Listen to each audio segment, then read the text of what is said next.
So it seems like there's a never-ending supply of jalapeno popper recipes. There's all kinds of different ways that you can wrap them, deep fry them, bake them, air fry them, grill them, smoke them. And so what I wanted to do was find the most common recipe that I could and use that as my starting point to build on for later. So the first thing I'm going to do is use just basic ingredients that I see in most recipes. Obviously the jalapenos, which I just picked from the garden. These are probably a little bit smaller than what I would normally get at a grocery store, but this I think will work just to try these out. Obviously cream cheese, I'm going to use 1 block. And then because I have smaller jalapenos, I'm not sure if I'm going to need a whole block or not, but we'll see once we get to that step. And then I'm also going to add chorizo. We like the flavor of chorizo just in general. I've seen some people do ground beef, I've seen sausage, Italian sausage, breakfast sausage. I think this is going to be a good starting point for us since we like these flavors anyways. And then also just a little bit of melty.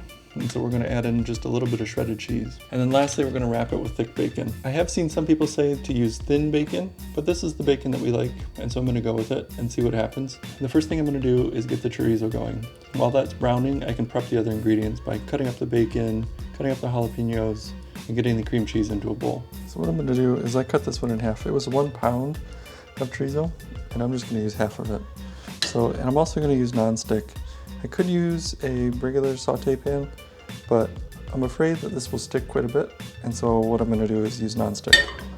So I'm just going to get that on medium heat and then dump it right in. I'm just going to try and break this up into smaller and smaller pieces as I go.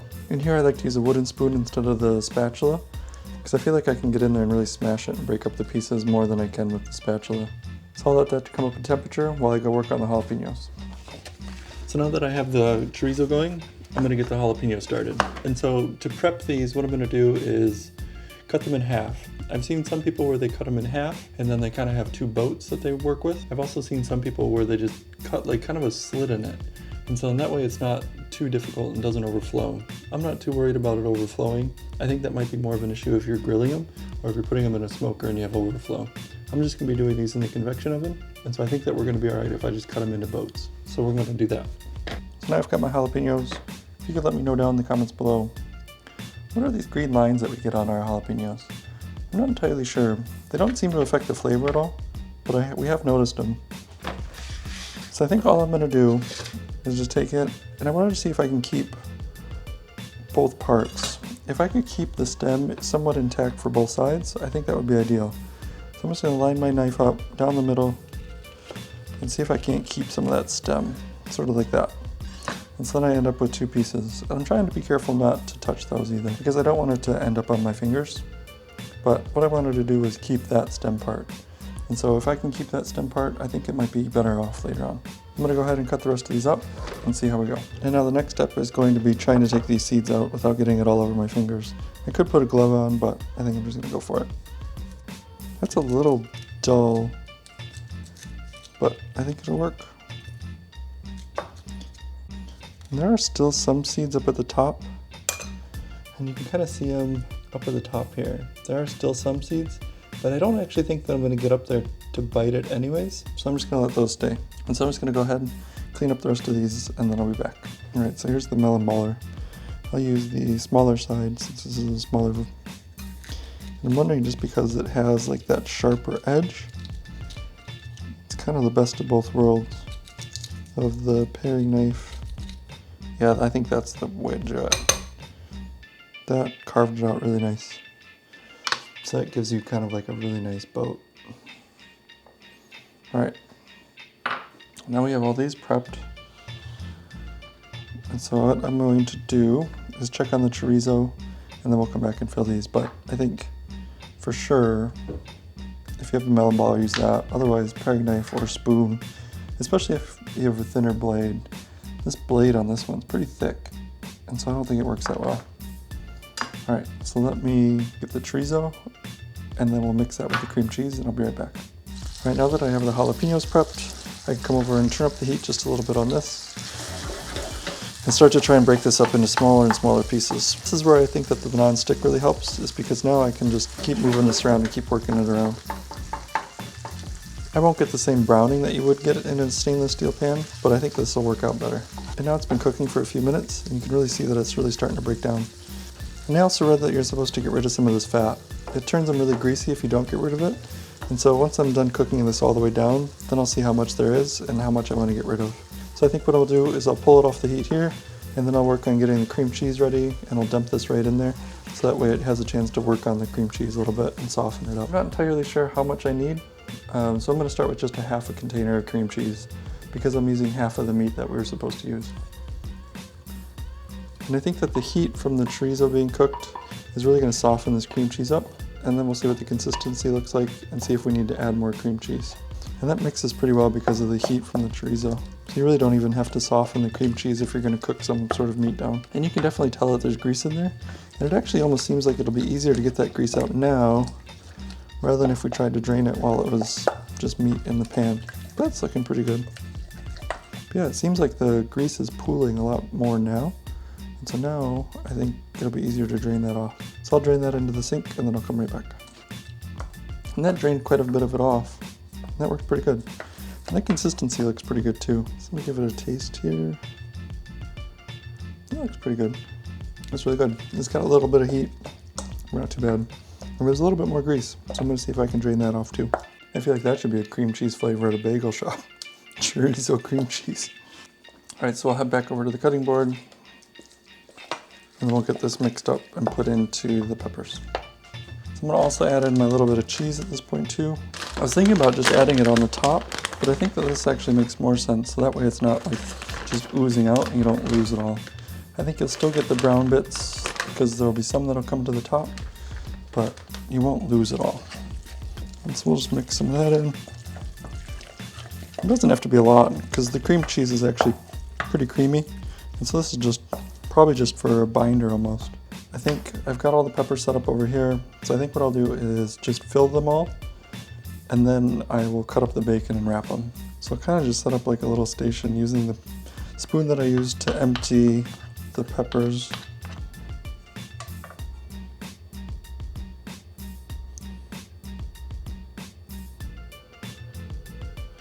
And I think that I want to go for a pepper where it's kind of covered, maybe just slightly overflowing. So I think that's what I'm going to go for.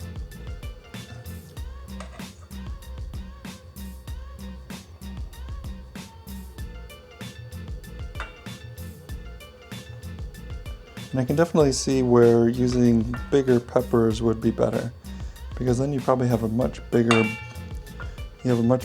container that you're basically putting this stuff into. And I think that that would actually be pretty good, because then you're getting more of the filling. Whereas these smaller ones, you might end up just getting more jalapeno taste instead of everything else that goes into these. Alright, so now that I have those prepped, I will get on to the bacon. So I'm going to put these off to the side and start working on slicing up the bacon. And again, I'm using the thick cut bacon. Everything that I read said that I should use thin, but I just didn't like the look of the thin bacon that was at the store today. And so I'm going to do thick, and then if I need to adjust it next time I make this, then I will do that.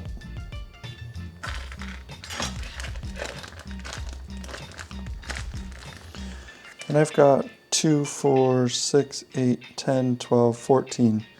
And I'm going to cut these in half, so I'm going to go 7 pieces of bacon. So there's 5, 6, 7. And I'll save the rest for something else. And then I'm going to cut that in half.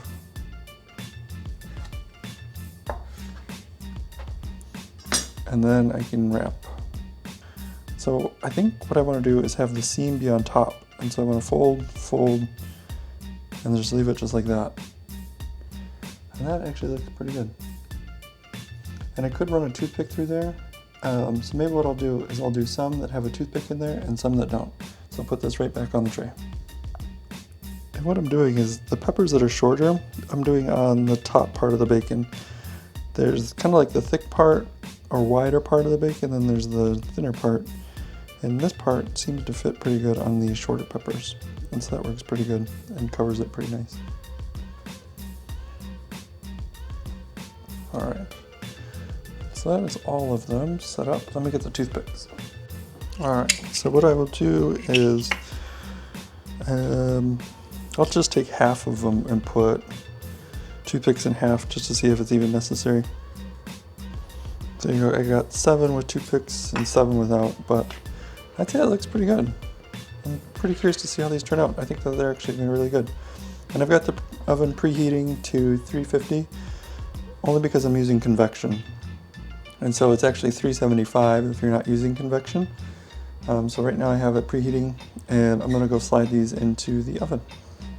And so like I mentioned, I've got it at 350 with convection, but there they are. And so we'll check back in just a little bit. So I wanted to do just a little bit of check-in. We're about 25 minutes in, and so here's what we're looking at. I'm thinking that these will probably end up going about 35 to 40 minutes, because right now the bacon looks pretty good, but it could go a long ways. And I really want to get some good color, and I really want to cook down the peppers too. So I definitely think that the extra 10 minutes really helped. Now we've got a lot better color on everything, and I can't really tell if the toothpicks really did anything. I think maybe in the future I might just put the seam on the underside, but these look pretty good. Even if you compare one that didn't have a toothpick with one that did, they pretty much did the same thing. And so I think you could get away without doing toothpicks if you didn't want to. Because here you can see it curled up a little bit, and that piece is actually going to be really good because it's nice and crispy. So I think what I want to do is get these off of the pan to get them out of the grease, and then that way they'll crisp up just a little bit more. So let's do that. Alright, so here's how they turned out. And they actually look really good. Really good color on the bacon, not too soft, a little bit of crisp, and so I think that the extra 10 minutes really made a difference. So the overall cook time on this was 35 minutes. And you could probably go a little bit longer too if you wanted to, but these looked good sitting in the oven, so I pulled them at 35. So let's give one a shot. The toothpick does come in handy though for kind of having a little handle.